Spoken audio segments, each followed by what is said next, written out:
A few months ago, Stellantis made a big move. It said it would shift Jeep production from Canada to the US to dodge Trump's tariffs. Washington cheered, calling it a win. But now, in October 2025, everything's flipped. Doug Ford is raging, calling Trump a tyrant. The Canadian government is launching a fierce legal fight, and 3,000 Canadian workers are protesting in the streets. Stellantis' smart move? It might be the company's worst disaster yet, because no one saw Canada's quiet trap closing in. It all started in February 2025. Stellantis, the boss of Jeep, Dodge, Chrysler, and Fiat, stopped work at their Brampton, Ontario plant. They planned to upgrade it for the new Jeep Compass, but Trump's April 2025 tariffs changed everything. A 25% tax on cars made outside the US hit hard. For Stellantis, it was a shock that wrecked their plans, so they acted fast. Jeep Compass production would move to Belvidere, Illinois. The idea? Build in the US, skip the tariff, save money, and win White House favor. In February and March, Stellantis said they were just pausing Brampton, but it felt like goodbye. 3,000 workers lost their jobs. The news was clear. Canada lost, the US won. Trump bragged online, America is winning again. The Commerce Secretary shouted it was an America First success. Analysts predicted a US comeback, but Ottawa had other plans. Prime Minister Mark Carney and Doug Ford stayed cool. They reminded Stellantis of its promises. The 2022 electric vehicle deal locked them into keeping jobs in Canada. Foreign Affairs Minister Melanie Joly met Stellantis bosses in March, warning, you must keep your Brampton pledge. If they bailed, they'd break the agreement.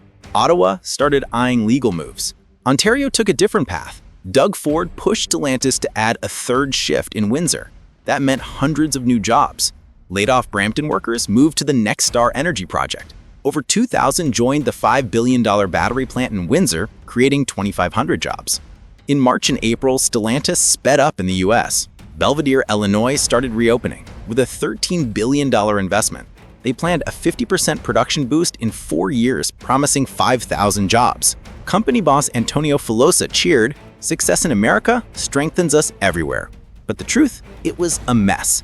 US wages in Illinois were 25 to 30% higher than Ontario's. Energy costs jumped 40% in 2025. Stellantis missed these costs. New US rules forced them to source parts locally.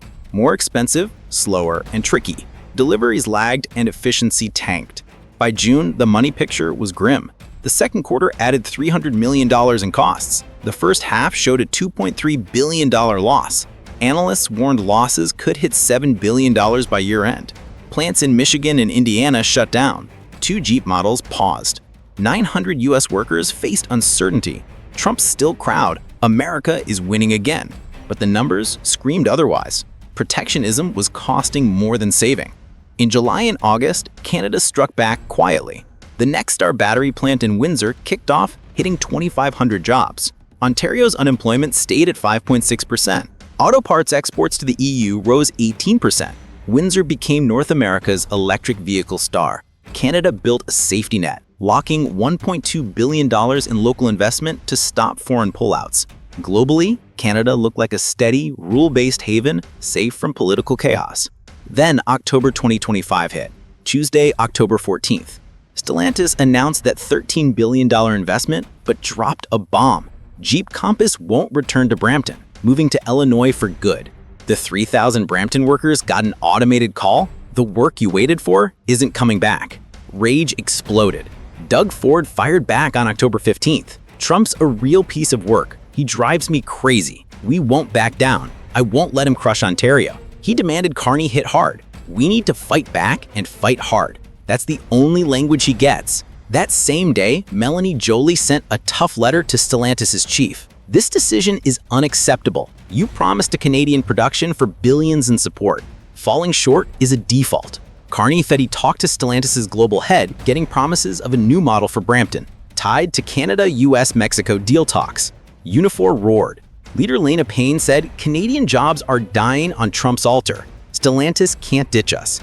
On October 17th, the Unifor Stellantis Council called it appalling, egregious, disrespectful. They learned of the move minutes before the public. Total disrespect. Stellantis' spokesperson Luan Gosselin claimed, Canada matters to us. We have Brampton plans. We'll share after talks. But no one bought it. Unifor doubted Bosphilos's strong plans, saying, "We've heard nothing. His words aren't credible."